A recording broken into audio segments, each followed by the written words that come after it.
नमस्कार दोस्तों, सलाम। आज मैं अपने पाकिस्तानी दोस्त, पाकिस्तानी भाई बहन से मुखातिब हूं और आज मैं आपसे बात करना चाहता हूं। तो सब बैजको करके कंपनी है, BAJCO, बाज से बाजवा से BAJ और CO कंपनी, बाजवा कंपनी, बैजको करके कंपनी है।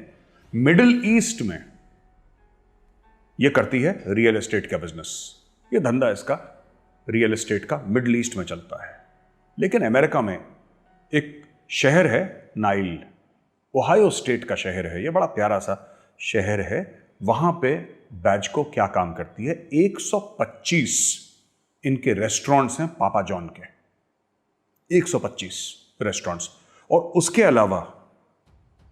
अलावा इनके 25 और मुख्तलिफ किस्म के रेस्टोरेंट्स हैं जो कि अमेरिका में, जो कि कनाडा में, हर जगह फैले हुए हैं। पापा जॉन ये जो ब्रांड है उसके सबसे बड़े सिंगल फ्रेंचाइजी ओनर हैं लेफ्टिनेंट जनरल आसिम बाजवा। अब देखिए साहब, आपका जनरल आप जाने, ठीक है साहब, आपका जनरल आप जाने। मैं आपको ये बातें क्यों बता रहा हूं? मैं आपको इसलिए बता रहा हूं क्योंकि आदमी जो है, बुजुर्ग, वो गुहार लगाता है, वो परेशान होता है कि साहब हमारे यहां पानी नहीं होता, हमें टैंकर माफिया से पानी खरीदना पड़ता है। या कोई बुजुर्ग खवातीन हैं जो ये कहती हैं कि लोड शेडिंग बहुत ज़्यादा है कराची में, ये परेशानी है। तो इसमें सिर्फ जो आपका निज़ाम है, सिर्फ निज़ाम की गलती नहीं है, बात यह है कि इसमें कुछ आप लोगों की भी गलती है। और ये जो आपकी गलती है, ये जो जिसको हिंदी में हम लोग पाप कहते हैं ना, सिन, गुनाह, ये आपके गुनाह हैं जिसका आप खामियाजा भुगत रहे हैं। कैसे गुनाह है? सब गुनाह इस तरीके से हैं कि आपके अंदर जो हिंदुओं के खिलाफ जो नफरत है दिल में, इंडिया के खिलाफ जो नफरत है, हिंदू आ जाएगा, खा जाएगा, इंडिया आ जाएगी, अटैक कर देगी, उसी का फायदा आपके जनरल उठाते हैं। कैसे? सब इंडिया अटैक कर देगी, 370-35 से कश्मीर से हट गया है, अब हमें जिहाद लड़ना पड़ेगा। किसने बात बोली थी? जनरल कमर जावेद बाजवा ने। नतीजा क्या हुआ? इमरान खान ने कमर जावेद बाजवा साहब को 3 साल का एक्सटेंशन दे दिया। बेवकूफ कौन बना? आप बने ना। अब कहां है कमर जावेद बाजवा साहब? वो तो कह रहे थे 1 साल से कि इंडिया अटैक कर देगा, इंडिया खा जाएगा हमें, इंडिया निगल लेगा पाकिस्तान को।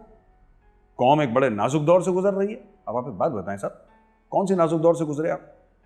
आपके अगर यहां बिजली नहीं आती और पानी नहीं आता, इसके लिए कौन जिम्मेदार है? नरेंद्र मोदी जिम्मेदार हैं, अजीत डोभाल इसके जिम्मेदार हैं, मैं इसका जिम्मेदार हूं, कोई और जिम्मेदार है? कौन? पर आपके अंदर इतने सालों से 3 पुश्त हो गए आपके, ठीक है, 1947 की बात से कर रहा हूं मैं, 72 साल हो गए, 3 पुश्तें पाकिस्तानियों की चली गई, चौथी पैदा हो गई है। सबके अंदर इतनी नफरत भर दी है और उस नफरत का फायदा आपके जनरल्स उठा रहे हैं। भरिए नफरत। मेरे घर में पानी भी आ रहा है और मेरे घर में बिजली भी आ रही है, और हिंदुस्तान के ज़्यादातर घरों में पानी और बिजली आ रही है। ठीक है, आती है जाती है, लेकिन कोई टैंकर माफिया ना लोगों को लूट नहीं रहा। ये 10-10 घंटे की load shedding. Karachi is the financial capital of Pakistan. Bombay is the financial capital of India, जिसको मुंबई कहते हैं। मुंबई वालों से पूछिए, लोड शेडिंग, मुंबई वालों ने सुना ही नहीं होगा ये वर्ड। आप किसी मुंबई वाले से पूछिए भाई लोड शेडिंग क्या होती है, वो ब्लैंक लुक देगा आपको। उसने बिजली जाते ही नहीं देखी कभी। कहां कभी कुछ एक्सीडेंट हो गया या कुछ बहुत ज़्यादा बारिश हो गई, कुछ इमरजेंसी हो गई, तब बात ठीक है, लेकिन लोगों ने उम्र बिता दी मुंबई में, आज तक बिजली जाते हुए नहीं देखी उन लोगों ने। और ये आपके लोग भी कर सकते हैं। लेकिन क्या है कि अब हिंदू से भी तो नफरत करनी है ना, इंडिया से भी तो नफरत करनी है, तो उसका खामियाजा भुगत रहे हैं। मैं बार बार ये बात नहीं कहना चाहता, लेकिन आप लोगों को पता होना चाहिए, क्योंकि आप लोग लिखने पढ़ने का अब जो कल्चर है पाकिस्तान में लगभग खत्म हो चला है। ये आप ही की फौज ने ठेका ले रखा है, पाकिस्तानी फौज ने। आपको तो बना दिया बेवकूफ। ईमान तकवा जिहाद फी सबिलिल्लाह। आप लोग भी चढ़ गए घोड़े पे, हाथ में तलवार लिया। आपने भी बोला कि हम काफिरों को मारेंगे, काफिरों को काटेंगे, हम साहब काट डालेंगे। अरे तुम्हारी जेब कट गई, काफिर कटे ना कटे, तुम्हारी जेब जरूर कट गई। And I think you deserve your army. वो जो आर्मी है ना, आप लोग डिजर्व भी करते हैं। आपको पाकिस्तानी फौजी, आई थिंक आप लोग डिजर्व करते हैं। जो एक बहुत मशहूर कहावत है कि कौम जैसी होती है उसके ऊपर हुक्मरान वैसे ही मसलत कर दिए जाते हैं, तो ये आपके ऊपर बिल्कुल ठीक बैठती है। I think you deserve such an army.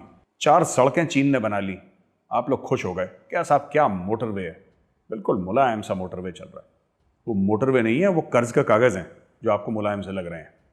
ठीक है, पूछिए ज़रा अपने जनरलों से, आसिम बाजवा साहब से पूछिए, साहब हमारे मुल्क का जब बच्चा पैदा होता है, एक पाकिस्तानी बच्चा पैदा होता है, 2.5 से लेकर 3 लाख रुपए का कर्जदार होता है। वो जिस दिन वो पैदा होता है, एक एवरेज निकाल रहा हूं मैं पॉपुलेशन से डिवाइड करके, तकरीबन 19-20 करोड़ की आपकी पॉपुलेशन है। आप 19-20 करोड़ की पॉपुलेशन को जो टोटल आपने चीन से लोन लिया है, आपने हर जगह से लोन लिया, IMF से लोन लिया है, अब जरा पूछिए ना ऐसा क्यों है कि जिस पाकिस्तानी के घर में बच्चा पैदा होता है, पैदा होते ही वो 2.5 से लेकर 3 लाख रुपए का कर्जदार है। ऐसा कैसे हुआ? इसलिए हुआ क्योंकि आपको हमसे नफरत है, और नफरतें पालें।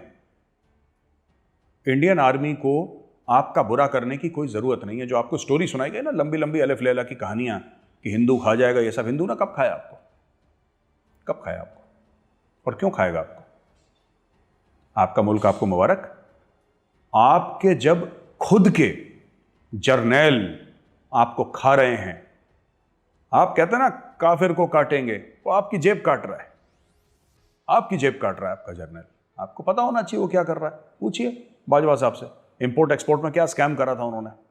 आसिम बाजवा साहब की बात कर रहा हूं, पूछिए ना बाजवा साहब से, साहब वो गाड़ियां कहां से आई थी? ये 125 पापा जॉन के रेस्टोरेंट हैं, ये कहां से आए? उसके अलावा 125 के अलावा 25 और रेस्टोरेंट हैं आपके अमेरिका और कनाडा में चल रहे हैं, वो कहां से आए? आपका क्या काम है? आपको तो ये बोला था कि सरहदों की निगरानी आपको करनी है। आपको तो ये बोला था कि आप खाकी वर्दी पहने, मुल्क की वर्दी। पूरे मुल्क का, पूरे पाकिस्तान के आशीर्वाद से आपको वर्दी मिली है। आप सरहद की हिफाजत करें, पाकिस्तान का दिफा करें, यही उनका काम था। और एक दिन जब सब कुछ खत्म हो जाए, सब कुछ खत्म हो जाए, आपका करियर आई मीन आप रिटायर हो जाए, तो चुपचाप बैठें आप और मुल्क को आप सही रास्ते पे ले जाएं। इंटर सर्विसेज पब्लिक रिलेशंस जो कि इदारा है पाकिस्तानी आर्मी का, वो हमें कंट्रोल करता है, वो हमें बताता है कि आपको क्या कहना है, क्या नहीं कहना है। वो कहता है कि साहब आप ये करेंगे, वो नहीं करेंगे, और अगर जो नहीं बात मानता फिर उसके साथ बुरा सलूक होता है, यानी कि किसी को गायब कर दिया जाता है, किसी को जान से मार दिया जाता है। आप लोग कहते हैं, मैं आपसे पूछता हूं पाकिस्तानियों से,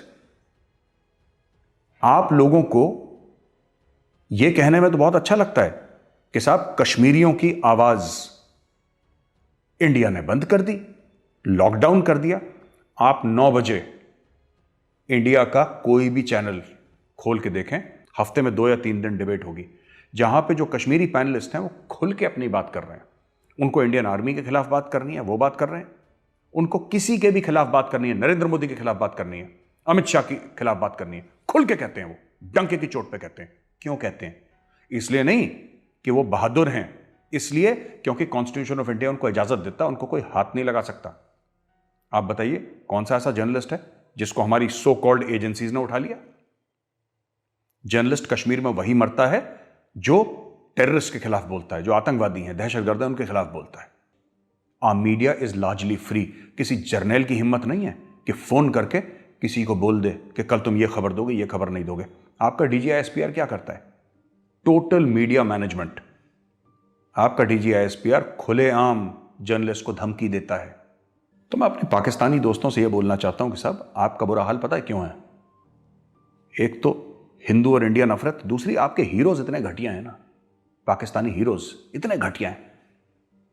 अब्दाली और गजनवी और ये कमर जावेद बाजवा और रहील शरीफ, ये तो आपके हीरो हैं। सारे जंगजू फौजी जर्नल आपके हीरो।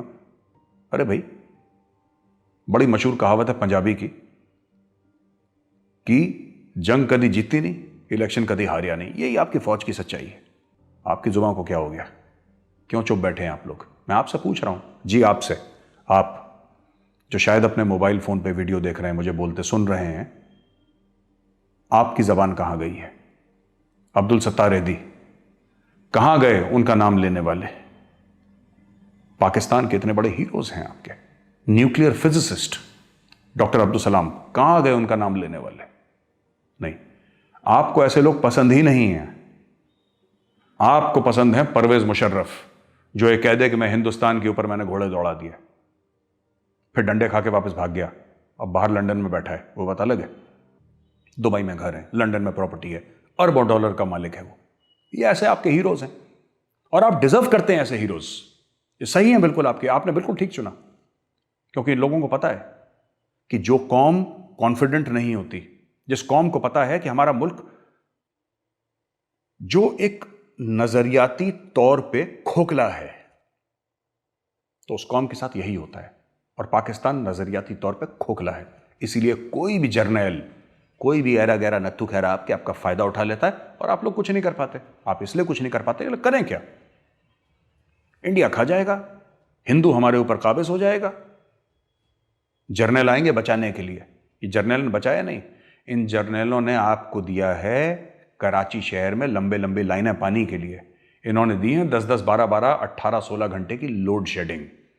पाकिस्तान का पासपोर्ट अब एक गाली बन के रह गया है इमिग्रेशन काउंटर्स पे। ये आपके जर्नैलों की देन है। तो इस बार मैं आपको सिर्फ ये बताने के लिए यहां पे आया हूं कि आप मुझे गाली दे सकते हैं, आपका पूरा हक है, क्योंकि मैंने एक ट्वीट कर दिया कि साहब आसिम बाजवा ने चोरी करी है और ये उसकी प्रॉपर्टीज हैं। उसने 10-15 प्रॉपर्टी की लिस्ट दी, मैंने 150 प्रॉपर्टीज की और लिस्ट दे दी। जाइए इंटरनेट पे चेक करिए कि आपके जनरल क्या कर रहे हैं, आपका कमर जावेद बाजवा आर्मी चीफ क्या चल रहा है। और देखिए, जिस मुल्क में मीडिया फ्री नहीं है ना, अगर आपके यहां मीडिया गुलाम है तो समझ लीजिए आप भी गुलाम है। क्योंकि मीडिया अच्छा हो बुरा हो, इंडिया का भी मीडिया कोई ऐसा नहीं है जिसको आप बोलेंगे साहब इंडिया का मीडिया कोई बहुत बड़े तीर मार रहा है। लेकिन यह बात सच है कि कोई जर्नल यहां पे रात को 2 बजे ना दरवाजे नहीं खटखटाता फौजियों से कि जरा उसको सेट करना बहुत आजकल बोल रहा है। आपके मुल्क में यही चलन है, तो आपको आपका मुल्क मुबारक।